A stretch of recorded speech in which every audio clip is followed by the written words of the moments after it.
Hello, welcome to ABC News Online. I'm Jessica Askin. Yet another international climate report is predicting dire consequences from global warming. The latest UN assessment says every continent will suffer damage. In Australia, it could mean losing the Great Barrier Reef within 20 years. The federal government says the issues raised are not new and are already being addressed. But once again, it's been accused of doing too little too late. After days of argument between scientists and negotiators, some of the more dire projections were toned down.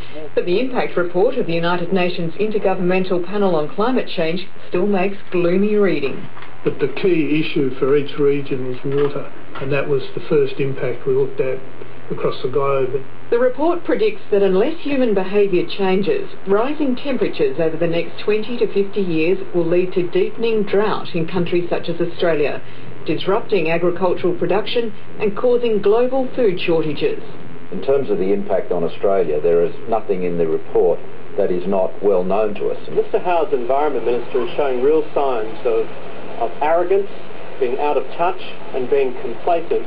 The report also warns of more cyclones and flooding for coastal communities. Most Australians live near the coast. This report showed that 711,000 households and businesses are threatened by a 6-metre sea level rise. You won't be able to insure against that. The report says that globally up to 30% of species could face extinction. Fragile ecosystems in Australia such as Kakadu and the Snowy Mountains are in trouble, and coral bleaching could kill the Great Barrier Reef within 2 decades.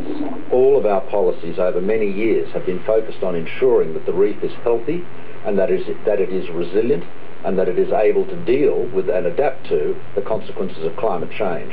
Mr Turnbull has been in Washington negotiating a new agreement with the United States to encourage reduced logging in Asia, which he says will help the environment. But critics want more action locally. What we need to do is set clear targets for the reduction of greenhouse gas emissions. We need to put in place a national emissions trading scheme that allows businesses to take up those initiatives to reduce greenhouse gas emissions. But the report makes it clear that it's already too late to stop some damage.